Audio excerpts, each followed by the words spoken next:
Good morning, students. Today we will be learning about the anomalous behavior of oxygen. This will come directly after your the different oxyacids of the group 16 elements. Now, under the behavior of anomalous behavior of oxygen, that is what makes oxygen behaves differently from the other members of the group, we will see the factors which are responsible for this anomalous behavior. There are 4 factors. First one is the small size. Second is the high electronegativity. Third is high ionization energy. And fourth is the absence of a vacant d orbital in the valence shell of oxygen, because oxygen, as we know, has got quantum number 2 in the valence shell. That is, the configuration is 2s2 2p4. Since it is associated with quantum number 2, there is no question of any existence of any d orbital. So there is absence of d orbital. So these are the 4 factors for which oxygen shows anomalous behavior. Now the anomalous behavior are as follows. Number 1 is in the elemental state. What anomaly does it show in the elemental state? We can see that oxygen is the only diatomic gas in this entire group. Others are all octaatomic solids. That is, their structure contains 8 atoms. A molecule of the other members of this particular group contains 8 atoms, and they have got a puckered ring structures. Now, what is a puckered ring structure? It's kind of a bent crown type of structure. Just like the crown of a king, the structures of these elements are like that in the molecular state, except that of oxygen. Second point that we go into is the oxidation state. Now, as we can see, oxygen generally have got oxidation state of -2. That is, in most of the compound it exists in -2 oxidation state.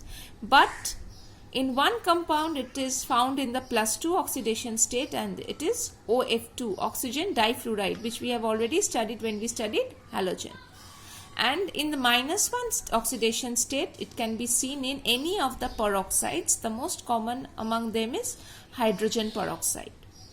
So namely, -2, +2 and -1 are the state of oxidation of oxygen.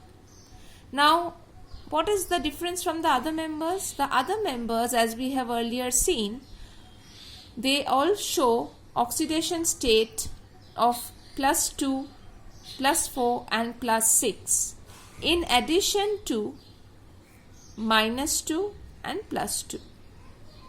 Okay. The other members do not show -1 oxidation state, usually.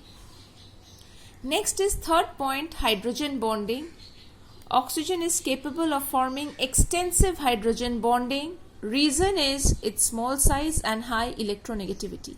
Because of these 2 factors, oxygen can form hydrogen bonding in any state in which it exists. Definitely the compound as a whole has to be a polar compound.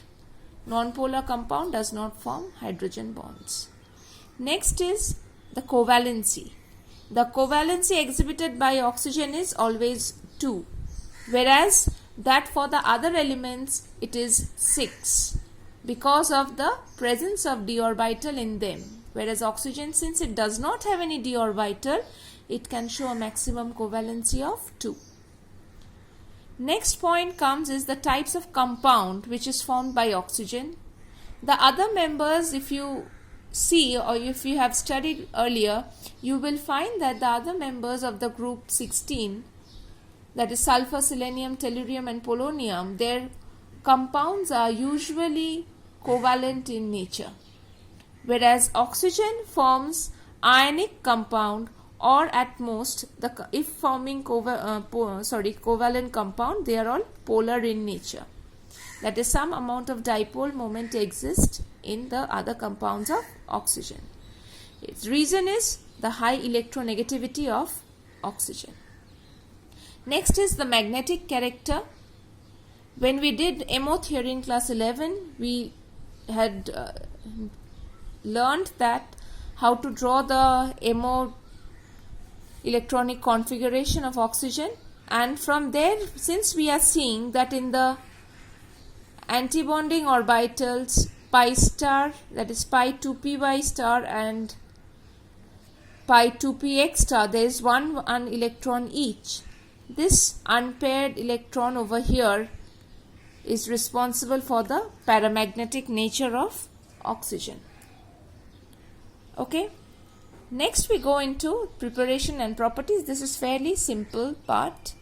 Oxygen exists as three isotopic forms, where oxygen O18-8 is the radioactive species. The starred one is the radioactive species. The other two are non-radioactive, where O16-8 forms maximum amount of the oxygen molecule present on the Earth's surface. Occurrence is 21% of oxygen is present by volume in air, and in the combined state it is present as oxides, primarily in the form of ores or any other oxides that we come across. Next is preparation. The first method of preparation of oxygen is by the decomposition of oxygen-rich compound, nitrate salts of alkali metals. On heating gives the corresponding nitrite salt and molecular oxygen. Remember, molecular oxygens are liberated here, not atomic oxygen. Next is potassium chlorate, KClO3. On heating in the presence of manganese dioxide, which is a catalyst, at a temperature of roughly around 700 Kelvin, you get KCl and oxygen. This is also the laboratory method of preparation of oxygen. Decomposition of potassium chlorate at around 700 Kelvin in the presence of manganese dioxide catalyst. Next we go to the second method of preparation, that is by heating of oxides. Now if you see that as we are heating the oxides, dioxides and peroxides, what we are seeing over here is that the corresponding metal in these cases, they are either acquiring oxygen or they are losing oxygen depending on the nature of the bonds in which they were associated. Ag2O on heating gives directly silver and oxygen, whereas manganese dioxide on heating gives Mn3O4, that is trimanganese tetroxide, along with oxygen. Barium peroxide, BaO2. Over here the oxidation state of barium is +2. Here also it's +2 because oxygen is present in -1 oxidation state. Gives barium oxide along with oxygen. Method number 3 is the hydrolysis of peroxides. If you take alkali metal peroxides or any reactive peroxides, preferably of alkali metals, in presence of water it decomposes, giving alkali and oxygen. Very important type of reactions. Next is by fractional distillation of air, that is nitrogen and oxygen are the two main components of air. You can get oxygen by the method of fractional distillation, which is employed on the basis of difference in boiling point. Since nitrogen has got a lesser boiling point than oxygen, so nitrogen, what happens is it first evaporates, forming the corresponding vapor, whereas oxygen still remains in the liquid state, and then when the temperature is further raised to 90 Kelvin, we get pure oxygen gas. Electrolysis of water is another method for the preparation of oxygen. Now here you are to keep in mind that these 2 points are your industrial methods for the preparation of oxygen. These 2 are the industrial methods, whereas others are all laboratory methods. Next is our small scale method. Next is the physical properties of oxygen. Colorless, odorless, tasteless, as we all know, and it's slightly soluble in water. Definitely its solubility increases in presence of pressure, as we have seen in case of Henry's law. Next is the chemical properties. First one, supporter of combustion, we all know. Next is the bond dissociation energy of oxygen is very high, hence which contributes to the fact that oxygen is quite a stable molecule.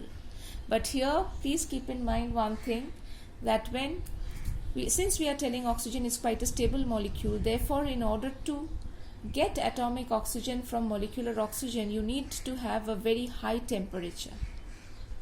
Now this conversion of molecular oxygen to atomic oxygen is an exothermic reaction, and the reaction is so exothermic, that is, so huge amount of heat is evolved in this reaction that the reaction can go on its own after some time without employment of additional heat from outside, because the source of heat comes from the reaction itself.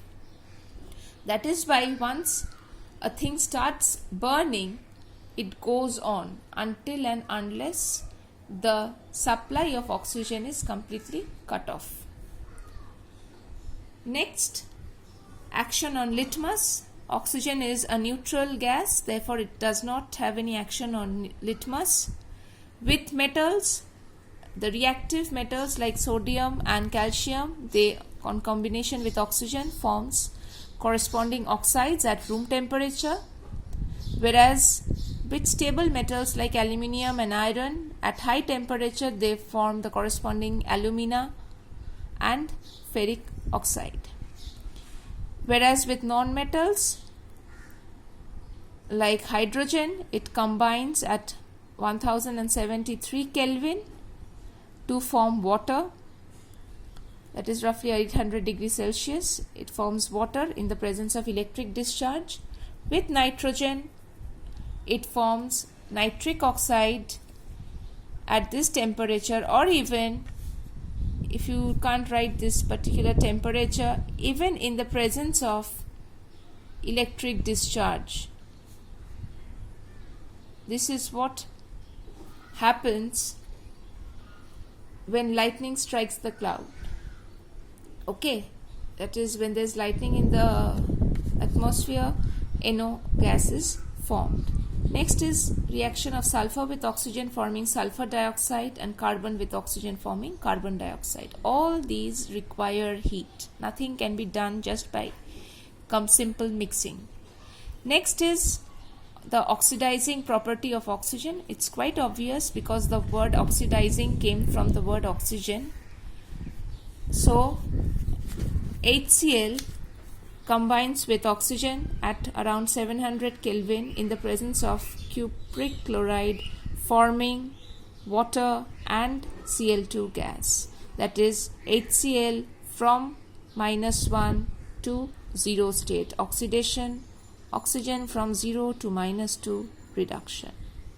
Next is NH3 in the presence of platinum as catalyst and 1073 Kelvin, and oxygen gets oxidized to nitric oxide, which is +2 state of oxygen, which came from -3 in case of ammonia, and oxygen gets reduced to form water.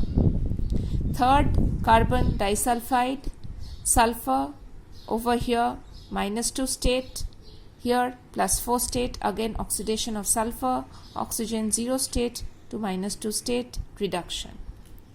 Next is methane. Over here, as you can see, oxygen 0 state to here it's -2 state, carbon -4 state to +4 state.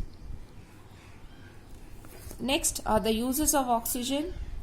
This you must have studied several times, but once again let's just revise it. First use in oxyhydrogen and oxyacetylene torches for welding and cutting purpose. Second is for oxidizing and bleaching agents. Third is as rocket fuel, and fourth is in metallurgy for the roasting of ore. Kindly study this part of group 16 and we shall be continuing with the chapter. All the best and thank you.